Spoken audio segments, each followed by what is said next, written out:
नमस्कार, आप देख रहे हैं हमारा खास शो बाजार इस हफ्ते। मैं हूं आंचल गुलाटी गुंबर और इस आधे घंटे में हम जानेंगे कि पूरा हफ्ता बाजार की चाल किस तरह से रही है। वहीं अगर बात की जाए मार्केट की तो अगला हफ्ता यानी कि जो कल से शुरू होने वाला है एक ट्रंकेटेड वीक है, क्योंकि 17 तारीख को मुहर्रम है और उस वजह से बाजार बंद रहेंगे। वहीं इन्फोसिस और रिलायंस इंडस्ट्रीज, क्योंकि कंपनी अर्निंग्स जो है वो सामने आ रही हैं, तो ये दो दिग्गज प्रमुख कंपनियां हैं जिनके नतीजों की घोषणा होनी है। हम जानते हैं कि ये जो हफ्ता इसे प्री बजट भी कह सकते हैं, क्योंकि 23 जुलाई को बजट पेश होना है। तमाम जो अलग अलग सेक्टर्स हैं उनकी बहुत सी उम्मीदें हैं बजट से। उद्योग जगत की उम्मीदें हैं, आम आदमी की है, महिलाओं की है। उसका असर घरेलू बाजारों पर क्या पड़ेगा ये हम जानेंगे। साथ ही साथ सोमवार की अगर हम बात करें तो घरेलू थोक जो मूल्य सूचकांक है यानी कि महंगाई के जो आंकड़े हैं वो भी आएंगे, तो वो भी कारोबारी भावनाओं को प्रभावित कर सकते हैं। साथ ही साथ जो रुपए की चाल है और ख़ास तौर पर अगर हम कमोडिटी मार्केट की बात करें, गोल्ड प्राइसेस और साथ ही साथ कच्चा तेल, वो भी रिबाउंड पर कारोबार करते हुए नजर आए। तो आने वाला हफ्ता किस तरह से रहेगा, कौन से ऐसे सेक्टर्स हैं जहां पर आप निवेश की बना सकते हैं रणनीति, इन तमाम विषयों पर हम करेंगे विस्तार के साथ चर्चा। लेकिन अपने जो मेहमान हैं, जो विशिष्ट मेहमान जुड़ने वाले, उनका तारुफ कराने से पहले एक बार आपको बता दें, क्योंकि ये फ़ोन इन शो है, आप इसमें फ़ोन कॉल के जरिए जुड़ सकते हैं। नंबर्स लगातार फ्लैश हो रहे हैं, नंबर्स आपको बता दूं 23387031 और दूसरा नंबर है 23097670। तो आपके स्टॉक या सेक्टर से जुड़ा कुछ सवाल है, इक्विटी मार्केट में आप किस तरह निवेश करना चाहते हैं, आप इसके लिए हमें फ़ोन कर सकते हैं। और आइए अब आपका मेहमान जो हमारे साथ जुड़े हुए हैं इस विशिष्ट शो में, उससे तारुफ कराते हैं। और गौरंग शाह साहब जुड़े हुए हैं। गौरंग जी, बहुत बहुत स्वागत है आपका इस खास शो पर। लगातार कई बार आपसे चर्चा हुई और आज भी उम्मीद करते हैं सार्थक चर्चा होगी। पहला सवाल यही है कि भाई इसे बजट का प्री वीक मान सकते हैं, अगला जो हफ्ता है, और बजट की एक्सपेक्टेशंस को लेकर बाजार किस तरह से रिएक्ट कर सकते हैं आने वाले हफ्ते में, हालांकि ट्रंकेटेड वीक है वो। बहुत बहुत धन्यवाद आंचल जी, आपका। सभी को प्रणाम और शुभ प्रभात हमारे तरफ से। हर साल जब बजट आता है तब उम्मीदें बहुत सारी जाग जाती हैं और काफी सारे गुटों में से अपनी अपनी मांग सामने आती है। शेयर बाजार से जुड़े हुए जो कर है उसको लेकर के हर साल मांग आती है। निजी स्तर पर जो हम और आप टैक्स भरते हैं उस पर कुछ रियायत या फिर कुछ टैक्स कम किए जाए, उसकी मांग आती है। जी। और उसके साथ साथ बाकी अन्य कॉर्पोरेट जगत से जुड़ी हुई जो कंपनियां हैं वहां से भी मांग आती है कि भाई आप थोड़ा बहुत स्ट्रीमलाइन कीजिए और जो थोड़ा बहुत स्पष्टता नहीं है उसको स्पष्ट कीजिए। लेकिन एक चीज जो हमने देखी है पिछले 10 साल से, जो बीजेपी के नेतृत्व में एनडीए की सरकार केंद्र में है, तो जब भी पिछले 10 सालों से बजट हमने देखा है तो एक बहुत ही सूझबूझ और समझ वाला बजट हमने आते हुए देखा है।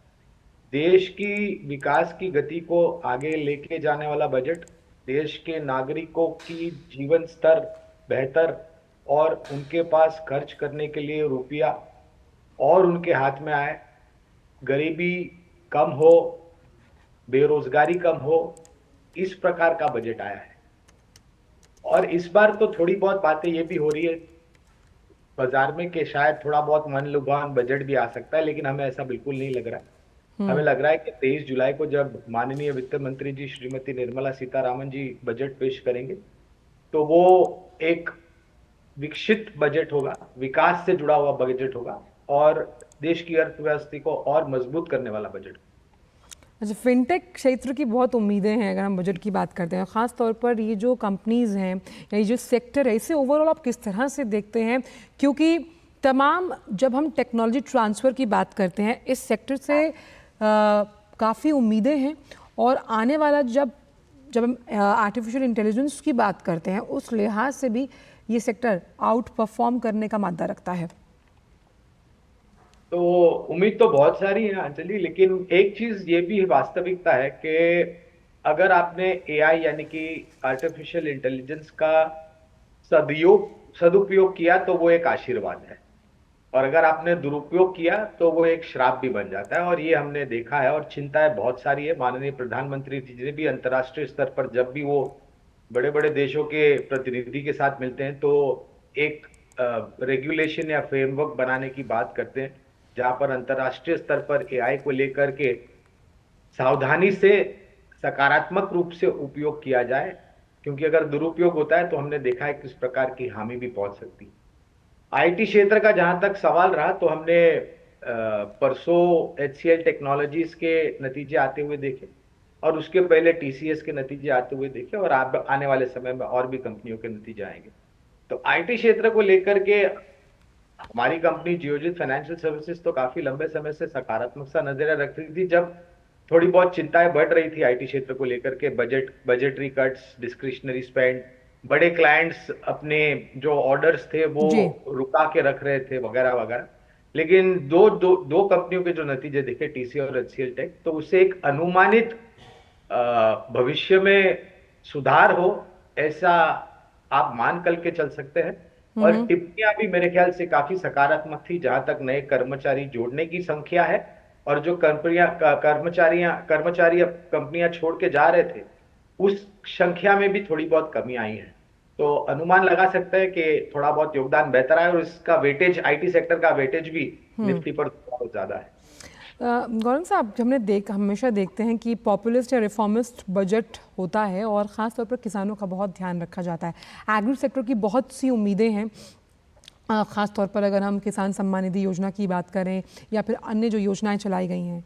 ओवरऑल अगर हम शेयर बाज़ार की बात करें, जो लिस्टेड कंपनीज़ हैं या फिर ओवरऑल ये जो सेक्टर है, इसकी क्या उम्मीदें हैं इस बजट से? देखिए, हमारी जनसंख्या का एक बड़ा हिस्सा ग्रामीण और मध्यम ग्रामीण भाग से जुड़ा है और एक बड़ा हिस्सा हमारी जनसंख्या का कृषि उद्योग से भी जुड़ा हुआ है। 140 करोड़ से ज्यादा की आबादी, और अच्छा है इस साल मेघराज का आशीर्वाद अच्छा रहा है। पिछले साल थोड़ी बहुत परेशानी रही थी बारिश के मौसम को लेकर के, और अगर आपको इतनी बड़ी जनसंख्या का पालन पोषण और भोजन का ध्यान रखना है तो आपको कृषि क्षेत्र पर भी उतना ही ध्यान देना पड़ेगा। सरकार के तरफ से पिछले कुछ सालों में मोर क्रॉप पर ड्रॉप, अपने किसान अपने खेत में से कैसे ज्यादा से ज्यादा पैदावार खड़ी करे और भिन्न विभिन्न पैदावार करे, उसको लेकर के जो ज्ञान या जानकारी या फिर तकनीकी सहारा जो देना था वो भी सरकार दे रही है। और आपको एक बजट जब आता है ना अंचल जी, तो मैं एक चीज मानता हूं कि बजट सिर्फ शहरों को ध्यान देकर के नहीं चलना चाहिए। बजट को उतना ही ध्यान छोटे शहरों, ग्रामीण और मध्यम ग्रामीण भागों को भी देखा जाए तो वहां पर भी देना चाहिए। और वही चर्चा हम कर रहे थे जब ये कार्यक्रम शुरू हुआ कि एक विकसित बजट हो और सबको साथ में लेके चलने वाला बजट हो। ये पिछले इतिहास में भी हमने देखा है और मेरे ख्याल से इस बार भी हम वही देखेंगे और आने वाले कुछ सालों तक यही देखेंगे। उम्मीद ज्यादा है, लेकिन वित्त मंत्री जी कितना कर सकते हैं ये देखना अनिवार्य होगा। चलिए, हमारे पहले कॉलर जुड़ गए हैं, डीएम काला साहब जुड़े हुए हैं मुरादाबाद से। पूछिए सवाल। मैम, क्या विप्रो में इस वक्त इन्वेस्ट करना उचित है? गौरंग साहब, आईटी कंपनी है, दिग्गज कंपनी है, ब्लू चिप कंपनी है, विप्रो के लिए जानना चाहते हैं। देखिए, टीसीएस और एचसीएल टेक के नतीजे आए और नतीजों के बाद पूरे आईटी सेक्टर ने, अगर आप देखें तो शुक्रवार के सत्र में और गुरुवार के सत्र में एक अच्छा खासा ऊपर के तरफ का दायरा देखा। खास करके शुक्रवार के सत्र में, जहां पर टीसीएस 6% चढ़ गया था, बाकी अन्य आईटी से जुड़ी हुई कंपनियां भी चल रही थी। तो खरीदारी की राय तो है विप्रो पर, लेकिन पूरी ताकत लगा करके खरीदारी मत कीजिए। शुरुआत कीजिए सोमवार को, यानी कि कल, इस स्तर से, और जब आपको थोड़ी बहुत मुनाफा वसूली की चपेट में आईटी क्षेत्र का आता है या फिर बाजार आता है, तब जाकर के और जोड़े। लेकिन लंबी अवधि के लिए हम ये राय दे रहे, बुनियादी तर्क क्या आता है। चलिए, उम्मीद करते हैं कि ये जो आपने सलाह दी इनके काम आएगी। वक्त एक छोटे से ब्रेक के उस पार आकर जानेंगे कि आने वाले बजट के हिसाब से कैसे निवेशक अपने पोर्टफोलियो को बना सकते हैं, कौन कौन से सेक्टर और स्टॉक्स अपने पोर्टफोलियो में शामिल कर उसका रुतबा बढ़ाया जा सकता है। वक्त एक छोटे से ब्रेक का, आप जुड़े रहिए बाजार इस हफ्ते के साथ।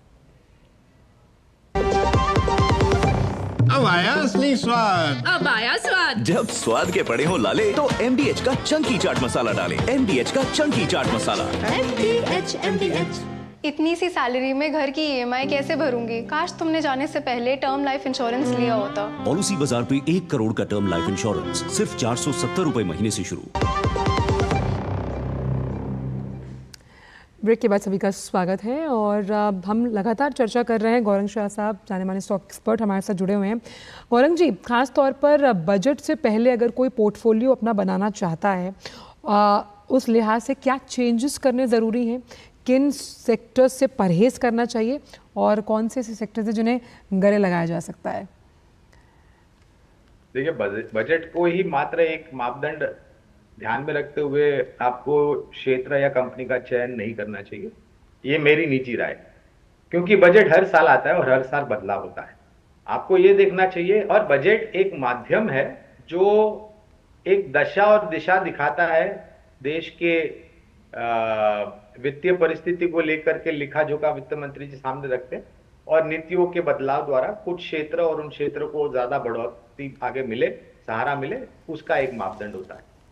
तो हमें लग रहा है कि विकास, देश के विकास को लेकर के और सामान्य नागरिक का जीवन स्तर और ऊपर लाने के लिए काफी कुछ प्रयास किए जाएंगे। जो क्षेत्र आपको ध्यान में रखने हैं, सिर्फ बजट के ध्यान में लेकर के नहीं, लेकिन बुनियादी स्तर के आधार पर जिस प्रकार से कुछ इतिहास रहा है इन क्षेत्र का, और आने वाले भविष्य में जिस प्रकार से ऑर्डर मिलेंगे, तो रक्षा क्षेत्र है, ऊर्जा उत्पादन क्षेत्र है। ऊर्जा उत्पादन में आपको ऊर्जा वितरीकरण और ऊर्जा उपकरण बनाने वाली कंपनियों पर भी ध्यान देना चाहिए। निर्माण कार्य क्षेत्र यानी कि इंफ्रास्ट्रक्चर, यहाँ पर भी ध्यान देना चाहिए। रेलवे, भारतीय रेल से जुड़ी हुई कंपनियां अंशल जी जो होती है, चाहे वो सरकारी हो या निजी क्षेत्र की कंपनी, तो ये चार पहले तो प्राथमिक है। उसके बाद वित्तीय क्षेत्र यानी कि बैंकिंग एंड एनबीएफसी, सीमेंट क्षेत्र और एफएमसीजी।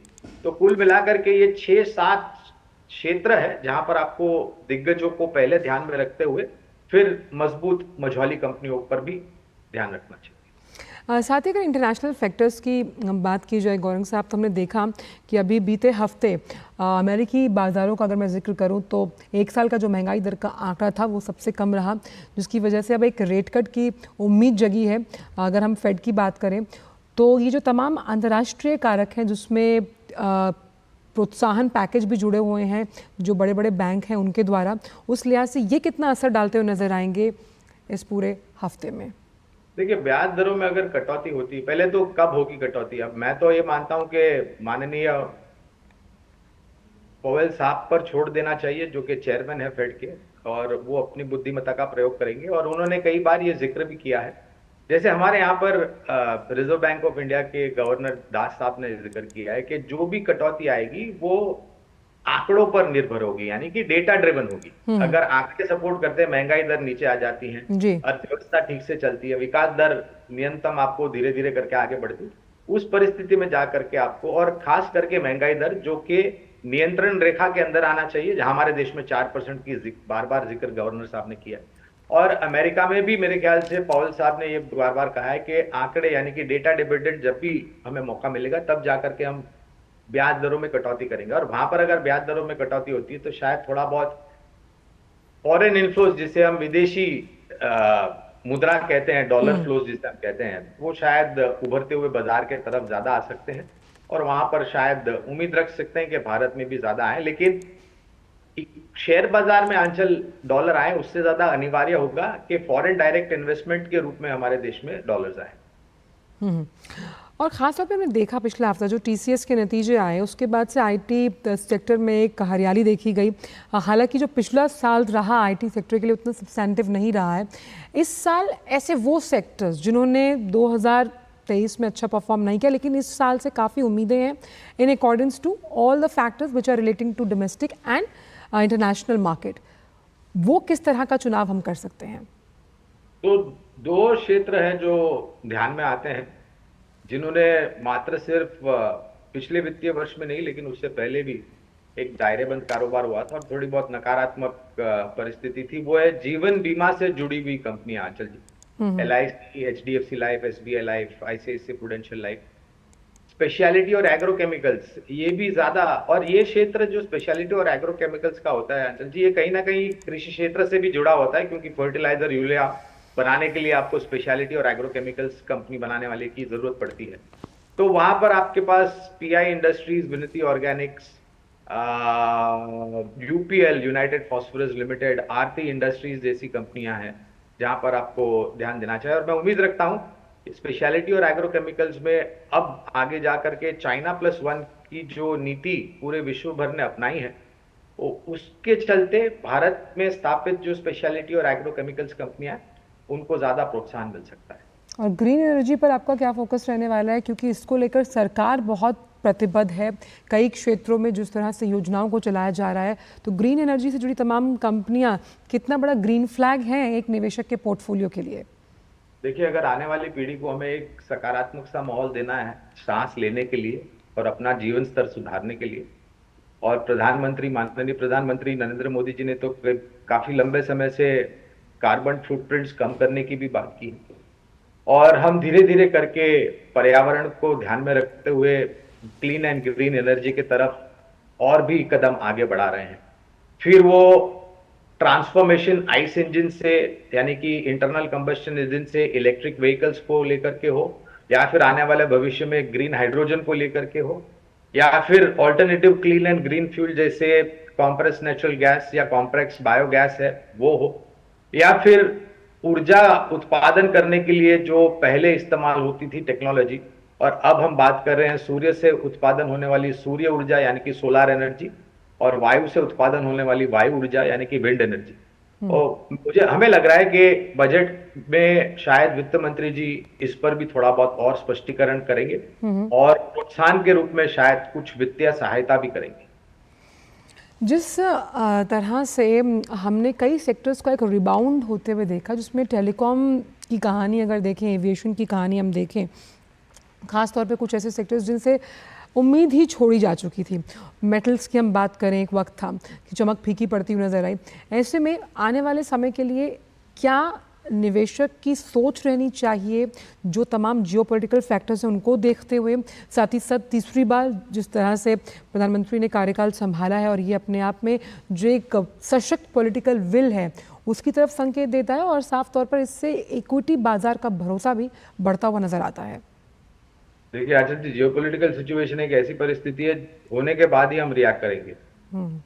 उसके पहले ना तो हमें कोई ऐसी आकाशवाणी होगी और ना ही ऐसा कोई ज्ञान प्राप्त होगा कि हम पहले से तैयार रहें। और जब कभी भी ऐसी परिस्थिति अंतर्राष्ट्रीय स्तर पर खड़ी हुई है तो जाहिर है बाकी अन्य देशों के साथ साथ हमारा भारतवर्ष भी उस प्रकार से रिएक्ट करता है। और मगर सबसे अच्छी बात यह है अचल जी कि हम सबसे पहले संभलते हैं। आप महामारी को ले लीजिए, आप रशिया और यूक्रेन की परिस्थिति को देख लीजिए, अभी हाल ही में जो इजराइल, हमास और अब ईरान के बीच में हो रहा है वो देख लीजिए, या फिर बाकी अन्य किसी जगह पर विश्व में कोई ऐसी घटना होती है, तो उस परिस्थिति में हम रिएक्ट तो करते हैं, मगर रिएक्शन के बाद जो एक्शन होता है रिकवरी का, तो हम सबसे प्रथम आते हैं। तो मुझे लग रहा है कि ऐसी परिस्थितियां जब होगी तब हम रिएक्ट करेंगे, लेकिन इतिहास ये दर्शाता है कि अगर आपकी सोच और विचारधारा लंबी अवधि के लिए, तो बाजार आपको हमेशा ऐसी परिस्थिति में मौका देता है मजबूत और सक्षम कंपनी में निवेश करने के लिए। टेलीकॉम सेक्टर महामारी के बाद हमारा और आपका जो महीने का बिल होता है मोबाइल का, वो भी बढ़ गया है क्योंकि डेटा हम ज्यादा कंज्यूम कर रहे हैं। तो टेलीकॉम में जियो है, भारतीय एयरटेल है, वोडाफोन आइडिया है, भारतीय एक्साकॉम जैसी कंपनियां हैं जो अच्छी लगती हैं। मेटल्स का आपने जिक्र किया, तो चाइना से जो खबरें आती हैं अंचल जी, वो एक असर करती है, लेकिन अगर निर्माण कार्य हमारे भारत देश में होना है तो सीमेंट और लोहा आपको जरूरत पड़ेगा ही पड़ेगा। इसके बगैर आप किसी भी प्रकार का निर्माण कार्य कर नहीं कर सकते। तो हम बहुत ही सकारात्मक सा नजरिया लेकर के चल रहे हैं सीमेंट और धातु शिल्प। चलिए, वक्त एक छोटे से ब्रेक का है गौरंग साहब, और उसके बाद आकर भी हम उन डार्क हॉर्सेस का जिक्र करने वाले हैं जिनसे निवेशक खास तौर पर अगर जुड़ते हैं तो इक्विटी पर उनका भरोसा तो बढ़ेगा ही, साथ ही साथ पोर्टफोलियो का रुतबा भी। वक्त एक छोटे से ब्रेक का। बढ़िया है, शुद्ध है। प्राकृतिक हल्दी, मिर्ची, धनिया नहीं, मिर्ची, धनिया, हल्दी, MDH। बात जब पीढ़ियों के लिए बनने वाले घर की हो तो जिम्मेदारी बड़ी हो जाती है। गैलेंट समझता है ये जिम्मेदारी। अब डबल M रिब्स के साथ गैलेंट एडवांस TMT रीबार, निर्माण का रियल हीरो। ब्रेक के बाद सभी का स्वागत है। बाजार इस हफ्ते में हमारे साथ गौरंग साहब जुड़े हुए हैं, जाने माने स्टॉक एनालिस्ट हैं। गौरंग जी, क्योंकि ऐसा भी हमने कई निवेशकों के जो मेल्स आते हैं हमारे पास, तो वो यही जानना चाहते हैं, मल्टी बैगर्स की हमने आपसे कई बार चर्चा की है, लेकिन वो डार्क हॉर्सेस जिन पर सवार होकर लगातार निवेशक का मन नहीं होता कि भाई मैं कैसे भी जो एक एक्स्ट्रा इनकम मैं जनरेट कर सकता हूँ अपनी मेहनत की गाड़ी कमाई का एक हिस्सा इक्विटी में लगाकर। देखिए, पहले तो ये जो सोच और विचारधारा है शेयर बाजार को लेकर के, उसमें परिवर्तन करना चाहिए आंचल जी। मैं एक उदाहरण देता हूँ। जब आप बैंक एफडी में पैसा रखते हैं तो आप साल 2 साल के लिए बैंक में जाकर के अपने मैनेजर को ये नहीं पूछते हैं कि आपके जमा की गई पूंजी पे कितना ब्याज मिला है। शेयर बाजार भी वही है, ऐसा ही एक जरिया है। मल्टी बैगर नामक जो एक प्राणी हुआ करता था, वो आज से 10-15 साल पहले हुआ करता था, क्योंकि तभी प्रतिस्पर्धा इतनी नहीं थी, कंपटीशन इतना नहीं था आंचल। आज के तारीख में हर एक क्षेत्र में जरूरत से ज्यादा कंपटीशन है, तो मल्टी बैगर खड़ा होना ऐसी परिस्थिति में बहुत ही मुश्किल होता है। हाँ, लेकिन अगर जैसे मैंने बताया कि अगर आपके पास 3-4 साल का नजरिया है और आप लंबी अवधि में निवेश करना चाहते हैं, तो रक्षा क्षेत्र, ऊर्जा उत्पादन क्षेत्र और भारतीय रेल से जुड़ी हुई कंपनियां, ये 3 क्षेत्र हमें बहुत ही अच्छे लगते हैं, क्योंकि इनका भविष्य आने वाले 3 से 5 साल या उससे ज्यादा सुरक्षित इस रूप में लग रहा है, क्योंकि निरंतर ऑर्डर। आज भी सुबह मैं प्रातःकाल में कुछ खबरें पढ़ रहा था जहां पर रक्षा क्षेत्र से जुड़ी हुई कंपनियों को बड़े बड़े ऑर्डर मिले हैं, और वो सिर्फ स्थानीय मार्केट में से नहीं आंचल जी, विदेशों से ऑर्डर मिल रहे हैं। बिल्कुल। और ये आने वाले कई सालों तक चलता रहेगा। और जैसे जैसे ये कंपनियां अपने ऑर्डर बुक को एग्जीक्यूट करेगी, इनकी आमदनी और शुद्ध मुनाफा उतनी ही बेहतरीन तरीके से बढ़ेगा। तो रेलवे क्षेत्र है, रक्षा क्षेत्र है, ऊर्जा उत्पादन क्षेत्र है, जहां पर हमारी नजर गड़ी हुई है, और हम निरंतर इस क्षेत्र से जुड़ी हुई सरकारी कंपनी या निजी क्षेत्र की कंपनी जो होती है, वहां पर निवेश की राय है। बैंकिंग और एनबीएफसी से आपका कितना ज़्यादा प्यार है, क्योंकि एनबीएफसी को लेकर भी पॉजिटिव आउटलुक विश्लेषक बता रहे हैं? एक बहुत ही साधारण बुद्धिमत्ता का अगर मैं प्रयोग करता हूं अंचल जी, और 7% से हमारी जो विकास दर की परिस्थिति है वो आगे 7.5-8% हो जाए। सरकार की तरफ से पिछले कई समय से हम निरंतर सुन रहे हैं कि हमारा जो भारतवर्ष देश है उसको सबसे बड़ा उत्पादन क्षमता वाला देश बनाने का प्रयास कर रही है, और उसके लिए नीतियां शायद इस बजट में भी और आने वाले बजट में भी दिखेगी। तो अगर आपको ये 2 चीज करनी है तो आपको वित्तीय क्षेत्र का योगदान लगेगा ही लगेगा, बिकॉज बिना नकदी के आप कुछ नहीं कर सकते। तो निजी बैंक, सरकारी बैंक और मजबूत एनबीएफसी, मैं कुछ नाम ले लेता हूं दर्शकों के समझ आसान या सरल करने के लिए। State bank of India, Canara bank, Indian bank, bank of Baroda, ये सरकारी बैंक है जहां पर हम खरीदारी की राय दे रहे हैं। HDFC bank, axis bank, ICICI bank, Kotak Mahindra bank, ये निजी क्षेत्र की बैंक जहां पर खरीदारी की राय है। M&M financial, L&T finance, Bajaj finance, Cholamandalam और श्रीराम, ये मजबूत NBFCs है जहां पर हम खरीदारी की राय दे रहे हैं। चलिए, बहुत बहुत शुक्रिया गौरंग साहब, आप इस शो पर आए और लगातार इस शो के ज़रिए हमारे दर्शकों को तमाम जानकारियाँ दी। बहुत बहुत शुक्रिया इस शो पर जुड़ने के लिए। तो बाजार इस हफ्ते में कोशिश हमारी यही रहती है कि बाजार से जुड़े तमाम जो संशय और सवाल आपके जहन में हैं, उनके जवाब हम आप तक पहुँचाएँ। फिलहाल इस शो में इतना ही। मुझे मेरी पूरी टीम को दीजिए इजाज़त। नमस्कार।